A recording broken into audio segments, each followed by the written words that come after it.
Priatelia, vítajte. Moje meno je Ondrej Grenčík, ja budem s vami spolu s mojimi ctenými hostiami v tejto naozaj mini, rýchlej, šprintujúcej panelovej diskusii, lebo teda Tomáš Petrek z GoBigName, Ríšo Roštecký, Touch for IT.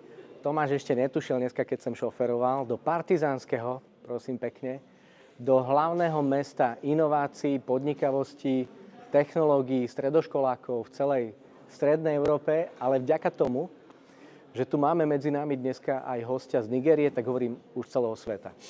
Lebo Tomáš, ty keď si sadal do auta, že ideš do partizánskeho, čakal si, že stretneš 6 tímov mladých ľudí, ktorí súťažia na hackathone, tvoria biznis modely, okolo 18 mentorov z rôznych firiem, nádherná atmosféra, toto všetko, že partizánske Singapur, alebo partizánske Švajčiarsko, alebo partizánske naozaj akože Horná Nitra, umierajúci región.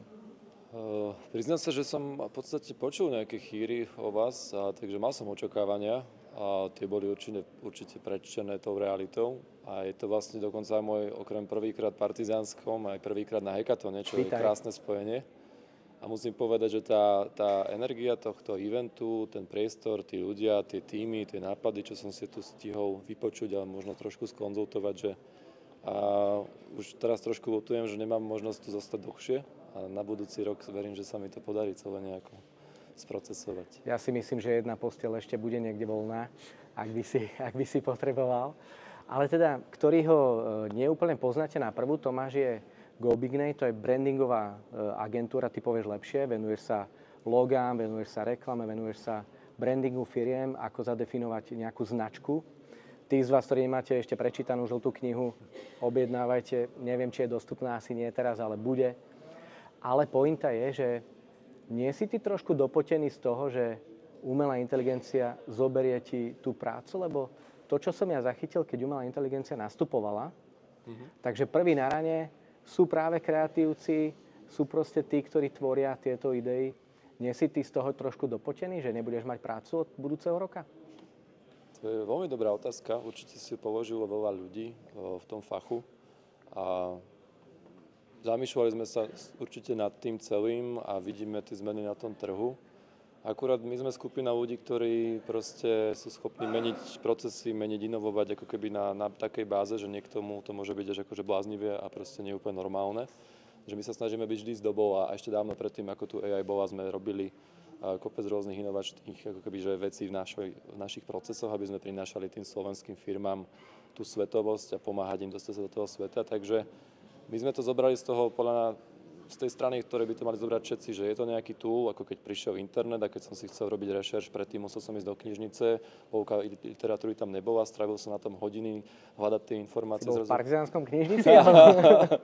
Zrazu, ja som z Kisuc, tam bola taká výborná knižnica, ale že vlastne, keď prišiel internet a bol dostupný zrazu, tak tá rešerš bola na 3 kliky a mali ste tú prípravu. A toto isté beriem akože AI, že urýchľuje niektoré veci, urýchľuje brainstormingy, urýchľuje nejakú validáciu, urýchľuje nejakú prácu, ktorá bola možno manuálna. A dnes na základe toho my vieme robiť, že viac času venovať tomu ako keby tej hodnotnej práci, ktorá tam bola vždy teraz vlastne tá menej hodnotná, tá rutinná, time consuming, tá sa vlastne dá outsourcovať na AI. Takže my to berieme tak, že sme teraz super powered a podľa mňa, že strach by nemal mať asi nikto. Je to vlastne, že tool, ktorý nám môže všetkým pomôcť venovať sa tým ako podstatným veciam tej kreatívnejšej práci. Takže Tomáš Petrek z GoBigName sa práve že potí menej vďaka umelej inteligencii. Ja sa celkovo menej potím, ale áno. OK, výborne. Ďakujem, aby som to uviedol na správnu mieru, tak Partizánske má knižnicu, ktorá veľmi aktívne pracuje aj s deťmi, to nebol žiaden joke na vašu adresu. Ríšo, ty si človek, ktorý je s nami, alebo uveril si vízii Pronej úplne v začiatkoch, keď sme ešte, ako ja hovorím, že rysovali to na papier, že čo vlastne Pronea bude a čo budeme robiť. Takže za to veľká vďaka, že si s nami v podstate už niekoľko rokov, asi tu 3. rok, ako team leader technických riešení a team leader mentorov celého tímu. No ale prečo to hovorím? Lebo tým pádom sme ti trošku robili nekomfort, lebo si bol zvyknutý na komunikáciu tie posledné roky s dospelými, s tvojim tímom, s tvojimi zamestnancami. A teraz je to dosť pravidelne so stredoškolákmi, s mladými ľuďmi. Ja prezradím, že víťazi hackathonu sú zaradení do 9-mesačného mentorského programu dlhodobého a venujeme sa im dlhodobo. Zoberieme ich potom aj do sveta, spolu cestujeme. Tento rok to bol Brusel a New York. Takže ty si tam bol s nami a s nimi. Prosím ťa, ako ty teda vnímaš túto zmenu a to také tvoje omladenie znova? A ako vnímaš tú generáciu stredoškolákov, s ktorými si prišiel do kontaktu? Čo vieš povedať, čo boli tie príležitosti a potenciál a v čom si za sebou taký, že ti skysol úsmev? No, v prvom rade ďakujem za možnosť byť pri tomto celom zrode a tak ako Tomáš dneska zažíva svoju prvú prítomnosť tu a taký ten wow efekt, podľa mňa, tak ja som to mal pred 3 rokmi, takisto, pre mňa to bol wow efekt, to bol taký zhon, všetko, čo sa okolo mňa dialo a v Partizánskom, kde som dlho nebol, takže akože už vtedy to bol, že klobúk dole a to ma tak naštartovalo, lebo vtedy som ani netušil to, čo idem. Šiltovka dole u teba. Áno. A to ma tak vtedy naštartovalo a povedal som si, že ten koncept sa mi dosť páči a že týmto smerom by sa oplatilo uberať, lebo spĺňa to aj takúto víziu toho, čo by som chcel akože naplňať, alebo čo by sme chceli naplňať a to, že chceme do toho prostredia dávať späť. Hej? A tu nám vidíme ten potenciál, lebo je to presne ako si povedal, pracujeme s mladšími a vidíme práve tam ten najväčší priestor, že tam by sme im mali sa snažiť pomáhať, tam by sme im mali snažiť sa odovzdať čo najviac vedomostí, nech sa čo najrýchlejšie naštartujú. Akože z toho môjho pohľadu, podľa mňa ten svet pre nich je dneska podstatne viac challengeujúci. Hej? Akože tie výzvy, ktoré nám idú z toho internetu, veď tak povedzme si na rovinu, ja som mal edgeový internet a som čakal, kým sa mi načítala, ak vôbec som mal internet, hej, akože som chodil mamine do roboty na DSL-ko, čo sa vytáčalo, hej. Čiže ja som nemal taký challengeujúci svet z toho pohľadu internetového pripojenia alebo internetu všeobecne. A toto je podľa mňa veľmi veľká výzva pre nich. A pomáhať im vedieť sa v tomto svete orientovať, lebo si nemyslím, že tie kurikulá v tej škole idú tak rýchlo, aby toto dokázali substituovať, tak si myslím, že tam vidíme veľký priestor my, že kde by sme dokázali pomôcť a čo by sme im chceli odovzdať. Predsa akože, myslím si, už nejaké tie skúsenosti sme nabrali, tak toto je taká príjemná vízia. A tá osobná interakcia s tými mladými ľuďmi, z ktorých si mal možnosť za tie 3 roky aj vďaka hackathonu spolupracovať? No, občas, ja sa priznám, občas som taký skeptickejší, že predsa keď to porovnám s našou generáciou, tak ako, keď mám byť úprimný, tak niekedy mám pocit, že to je trošku ťažšie. Ale na druhej strane, neviem, ako ich tu filtrujete. Musím povedať, že toto je dosť super. Tu sú všetci vždy dosť naštartovaní toho, čo idú robiť. A sa veľmi teším tomu, akože ma prekvapila interakcia, veľa sa pýtajú, sú zanietení tomu, čo sem prišli robiť. A to ťa dokáže namotivovať, lebo ja som vyučoval aj a tým pádom viem, že ja sám mám povahu takú, že keď vidím na druhej strane, že ľudia prejavia záujem, ja veľmi rád odovzdám vedomosti. Keď neprejavia, neodovzdávam. A tu je toho priestoru viac než dosť, takže to je veľmi super. Aby som ťa podržal v tom, ja som prišiel domov zo školy, v tej čase, keď som ja bol stredoškolák, alebo na základnej. Zapol som ten počítač, jak som prišiel domov a stihol som sa najesť, urobiť si úlohy, proste vyriešiť všetko, čo som potreboval a vtedy ten počítač sa naštartoval a mohol som potom za ním ísť. No, aby ste vedeli, čo je tu za nami, tak je tam 6 súťažných tímov z miest, ako je Bratislava, Trnava, Zvolen, Bánovce nad Bebravou. Za to som veľmi vďačný, lebo to sú naši najbližší. 3. rok čakáme, Partizánčania, trošku hecnite sa, stredoškoláci, buďte tu s nami o rok. A nejaké som zabudol povedať tie mesta, lebo som sa prerušil, takže neviem, koho som nemenoval.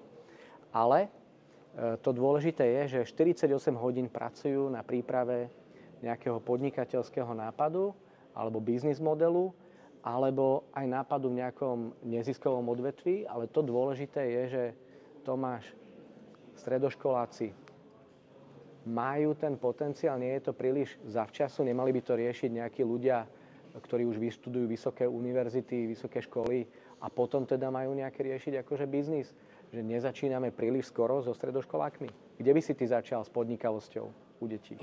Myslím si, že stredná škola je asi ten ideálny čas, že asi skôr by to už bolo na škodu zabitia možno nejakého detstva, ale že keď sa vrátim naspäť tej téme AI, že poslať teraz niekoho na vysokú školu, choď študovať AI, keď sa to mení každé 2 mesiace, každé 2 týždne a posúva sa to milovými krokmi.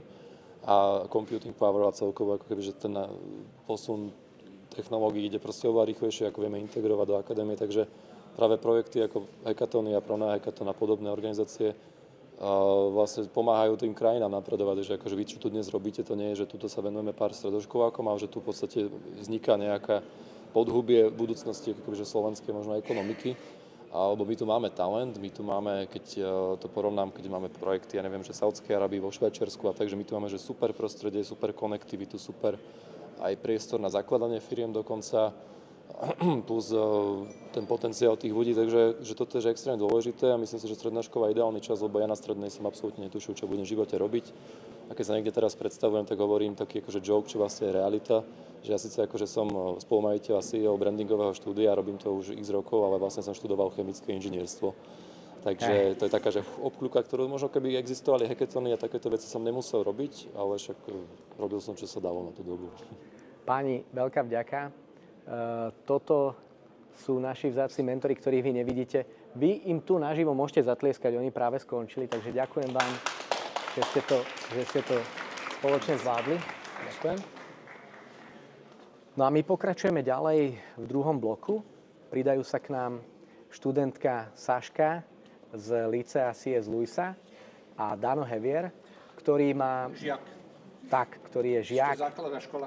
Žiak, základná škola, učižiak. Toto je váš mikrofón.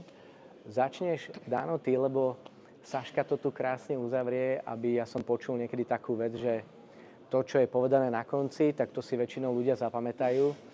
Tak by sme chceli, aby to teda Saška odišlo s tvojím hlasom, aby si pamätali, že bola tam taká sympatická študentka a povedala niečo veľmi, veľmi zaujímavé. Ale Dano, presne ako si povedal, ty si žiak, ty si učižiak. Učižiak je slovo, ktoré si ma ty naučil. Áno. Prosím ťa, aký bol Dano Hevier, stredoškolák? Bol som už tak vyhranený, že som vedel, že nebudem ani učiteľ, ani úradník, ani prezident, ani smetiar, že budem umelec.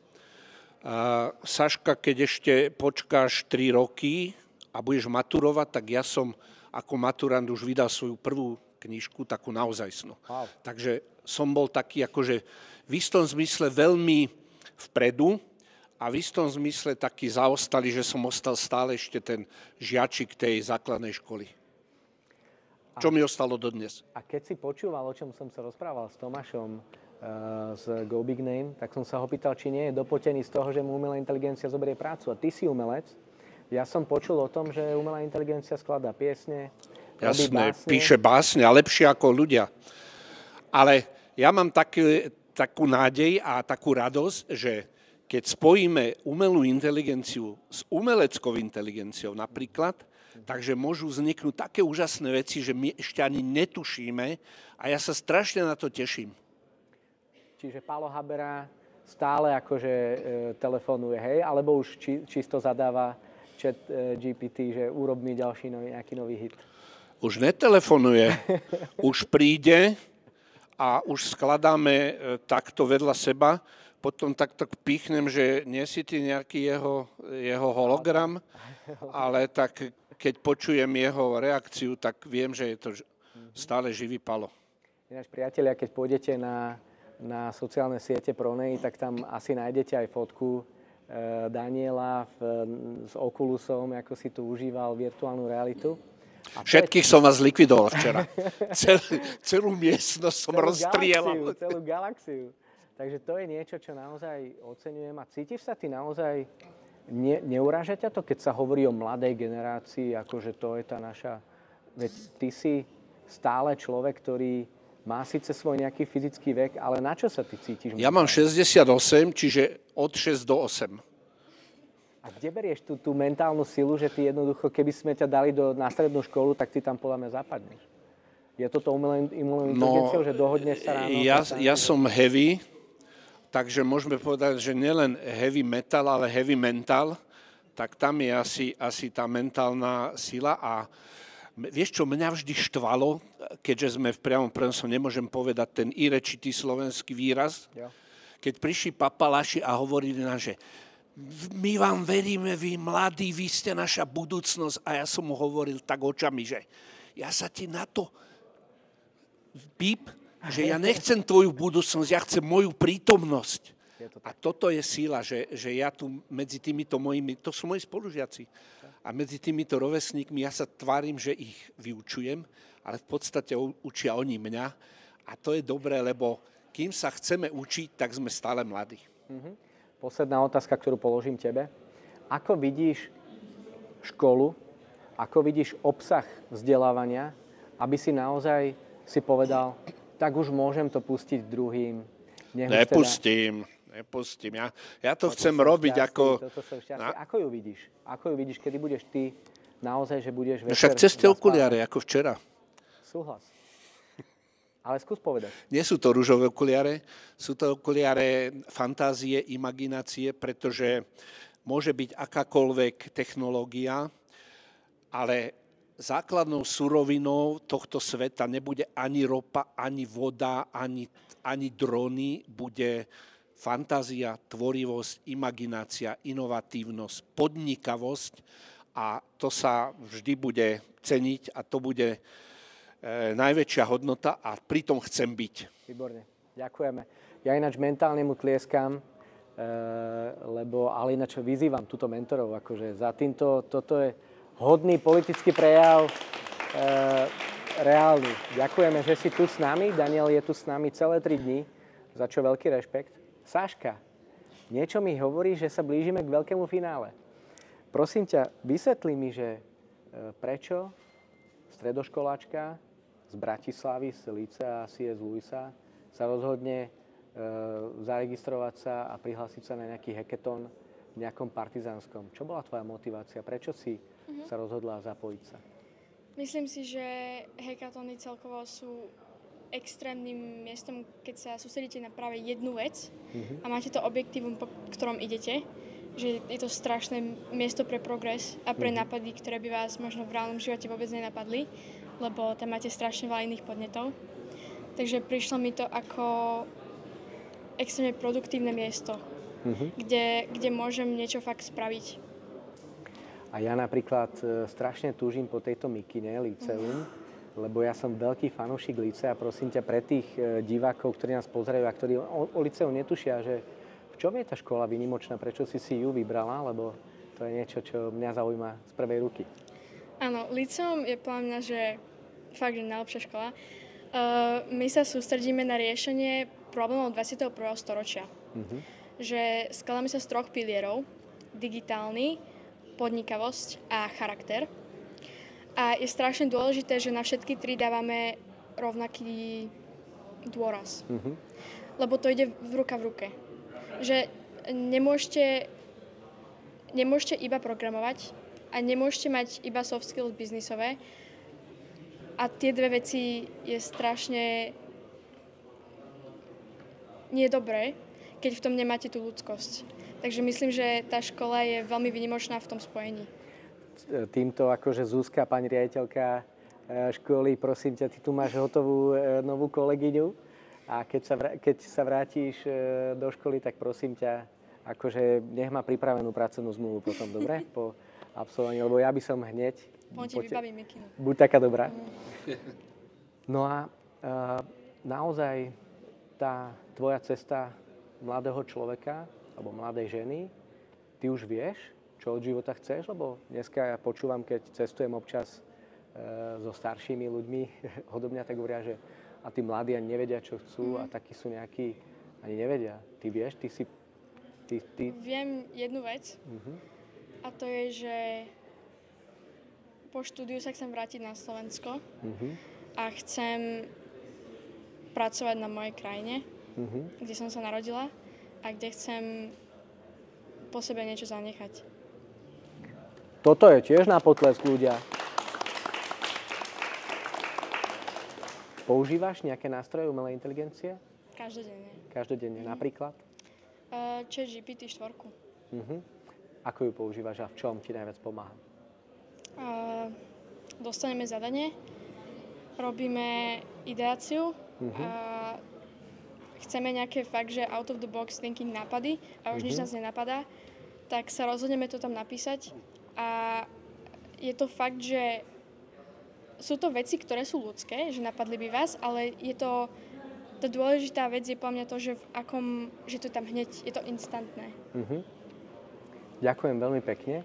Drahí priatelia, to, prečo dnes sme tu a to, prečo sme sa rozhodli urobiť tento live stream, je aj kvôli tomu, že sme chceli samozrejme, aby sme sa podelili o nejaké myšlienky, o nejaké zaujímavé postrehy jednak Sášky, Daniela, Tomáša, Ríša. Ale okrem toho vás chceme pozvať, ak zajtra máte čas o 17. hodine, budeme live streamovať výstupy týchto 6 tímov. No a ak by ste chceli taký mini teaser, tak ešte vydržte spolu s nami pár minút a ja ďakujem vám, ctení moji diskutujúci, a odídem teraz v tejto chvíli dole do našej arény a pôjdeme spoločne si vypočuť každý jeden tím a opýtam sa ich 2 otázky. Aký problém riešia, prečo si ho vybrali a vlastne čo riešia, aby ste vy mohli vypočuť si, že čo zajtra budú prezentovať. No a zajtra od 17. do 19. bude takisto na tomto live streame bežať náš finálny event, ako ho voláme. Prídu vzácni porodcovia, holandská ambasáda a ostatní takí naši vzácni porodcovia, ktorých si už viete pozrieť na stránke pronea.sk v podsekcii Hackathon, ak chcete vedieť, kto tu bude. No a teraz v tejto chvíli poďte spoločne so mnou. Ja už som myslel, že je to jasné už pred minútou. Tak, ideme na to. Je tu 6 tímov. To znamená, že začneme s tímom Zvolen. Takže toto je tvoj mikrofón. A prosím ťa, toto je skúška, 1 minúta, ideš na to. Takže vybrali sme si tému, ktorá je vlastne zdravie a fokusujeme sa na to duševné zdravie. A prečo? Vlastne, áno.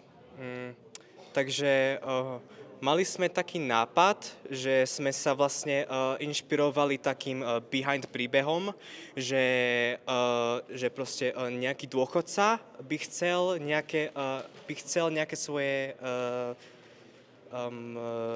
zručnosti ukázať niekomu, kto v tom je ešte taký, že proste takto mladý, áno. Pardon, že je tak dlhé. Je to v poriadku, je to v poriadku. Len, toto je skúška na nečisto a to je skvelé, že ty jednoducho dobre vieš, že dnes o nič ešte nejde. My ti to všetci držíme palce, aby si to zajtra na tom finálnom evente zvládol. Dôležité je, že si vybral riešiť duševné zdravie a zameriavaš sa na dôchodcov vo tvojom týme. Áno, a vlastne ono to je o tom, že vlastne sa zameriavame na to medzigeneračné prepojenie. Výborné. Chceme spojiť silu a skúsenosť. A vlastne budeme mať web stránku, ktorá bude fungovať na takom zmysle, že napríklad si nejaký mladý človek bude chcieť nájsť brigádu a my ho vieme spojiť so seniorom, ktorý by bol ako jeho mentor. Áno? Cool. Dal si to. Si naspäť na treku, zvládol si to, ďakujem. Týmto pádom zdravíme aj tvoj tím, pozrite sa, ako krásne pracujú, makajú. A ideme ďalej. Dobre, ďakujem. Držať, hej? Áno. Jasné, dobre. Čaute všetci, my sme v podstate tým 2. Náš tím sa zárnil z tých 3 oblastí na tým Enviro, kde v podstate my ako študenti všetci bývame v podstate v Trnave, ako študenti z Bestu na každodennej báze vidíme, ako proste nejaké kľúčové oblasti Trnavy, aj keď to je zelené mesto, proste vytvárajú problém smeti. Chceli sme teda v podstate niečo na to vymyslieť okolo toho a využiť tú príležitosť, že máme podporu už aj pod primátora mesta Trnavy, takže by sme zistili, či vlastne náš koncept funguje v Trnave a vedeli by sme to potom v podstate rozšíriť na celé Slovensko. Takže keby to už fungovalo, tak potom by sme fungovali na báze nejakej aplikácii gamifikovanej, takže nejakej modernej proste pre túto generáciu. A tam by sa proste reportovali nejaké smeti alebo nejaké oblasti kľúčové a potom by sa to vedelo v podstate všetko nejak vyzdvihovať. A Výborne. Takže Dominik, ty budeš zajtra tiež prezentovať? ja nebudem prezentovať zajtra. Budú iní kľúčoví oblasti, takže ľudia z našho týmu. Výborne, takže kto chce vedieť, ako to dopadne v Trnave a čo vymyslia, tak zajtra livestream Držím palce Trnava. Simon, Ahoj. poď, toto je jediný partizánčan, ktorý tu súťaží, takže to je veľký rešpekt. Ideš. Ahoj. Som Simon, som na Pro Hackathone už tretíkrát, ako Ondro spomínal. Som jediný súťažiaci, čo reálne študuje v Partizánskom, čo ma celkom aj mrzí, ale tak je to tak. A reprezentujem tým číslo 3, takže tá trojka je pre mňa reálne aj magická. Sme skupina mladých ľudí, ktorí sa zaujímajú o životné prostredie a o čistotu v našich mestách. Chceli by sme byť nápomocní v rámci zefektívnosti separovania a taktiež by sme chceli zvýšiť vzdelanosť a informovanosť v tejto oblasti. Pracujeme na appke, ktorá by toto všetko dokázala a zároveň by v tej appke mali ľudia možnosť súťažiť o vecné ceny. Pokiaľ vás zaujíma viac, ako funguje naša appka, kľudne sa zajtra pozerajte na našu prezentáciu. Dúfajme, že sa vám bude naša prezentácia páčiť aj náš produkt a že nás v budúcnosti podporíte. Simon, držím palce. Ďakujem. Mega, ďakujem. Takže toto je Manšaft číslo 3 a ideme k štvorke. Lyceum Bratislava, nech sa ti páči. Ďakujem. Tak my sme sa pozreli na oblasť vzdelávania a nakoľko sme mladí študenti, ktorým nevyhovuje spôsob vzdelávania, akým fungujeme teraz, kde vlastne učiteľ veľa rozpráva a my máme málo praxe, tak sa snažíme vymyslieť spôsob vyučovania, kde budeme striedať vlastne teóriu s praxou a učiteľ v reálnom čase uvidí, ako sú na tom žiaci a či sa má nejakému učivu venovať dlhšie alebo kratšie a môže ísť ďalej. Radosť žiť a radosť chodiť do takej školy. Držím mega palce. Ďakujem. Nikoleta, vďaka. Tak, ideme tým číslo 5. Nech sa páči. Takže zdravím, ja sa volám Jakub, som z týmu číslo 5. Náš tým tvorí 5 chalanov zo školy zo strednej odbornej školy strojníckej v Banovec nad Bebravou a jedna študentka z univerzity v Žiline. Náš tým si vybral problematiku zdravia a tému zdravia a problematiku konkrétne zlého informačného systému v zdravotníctve. A vlastne tento problém spočíva v neefektívnom získavaní informácií o pacientoch. A našim riešením je vlastne produkt, ktorý dokáže optimalizovať toto získavanie informácií o pacientoch a tým pádom vlastne môže aj zachrániť niekoho život. Cool. Ďakujem za slovo. Teším sa, že máte chlapi medzi sebou aj kráľovnú jednu zo Žiliny, výborne, držím palce. No a my sme si povedali, sme si slúbili veľké finále, Saška, tak je to tu, tvoj tím, predstav. No, takže my sme sa rozhodli riešiť problém v EduTech. Čo vidíme ako veľký problém je, že študenti v triede nie sú homogénni. Každý procesuje informácie inak a každý má iné tempo. Že niektorí kráčajú, niektorí bežia a niektorí už potrebujú skákať. A učiteľ nemá šancu mať 100% dosah. Že on sa musí sústrediť na tú najpočetnejšiu skupinu. Jo. Čo znamená, že tí extreme users, tí, ktorí kráčajú, ale aj tí, čo skáču, skončia rovnako. To znamená, že nenapredujú. A náš zámer je podporiť učiteľov a vytvoriť personalizovaný individuálny plán pre každého žiaka veľmi efektívne, tak aby každý progresoval. Teším. A o tom sa dozviete viac zajtra. Tak, priatelia, toto bol posledný tím. Lyceum C.S. Lewis, držím palce, mega. Priatelia, tým pádom tí, ktorí ste nás pozerali doteraz, ktorí ste to vydržali a zvládli, ďakujem, že ste s nami boli. Verím, že táto polhodina bola pre vás niečím aspoň zaujímavým v tom, že Partizánske neskladá zbrane, Partizánske chce byť mestom podnikavým. Toto je generácia nových baťov, ako ich voláme. Stredoškoláci z celého Slovenska prišli, aby 48 hodín tvorili, vymýšľali biznis plány, boli podnikaví, majú okolo seba krásnych mentorov, mentorky, ktorých sa im dávajú, rozdávajú. Je tu stav ľudí, ktorí sa rozhodli prísť a dobrovoľne tu makajú od rôznych tých vecí, aj napríklad to, že teraz môžeme livestreamovať, je ich zásluha, za čo im ďakujem. A posledná veta dnešného večera, užite si čas a dobu umelej inteligencie a hlavne zajtra príďte a pozerajte ako to na tom stage dopadne veľké finále. Ďakujem, Pro Hackathon sa lúči. Ahoj.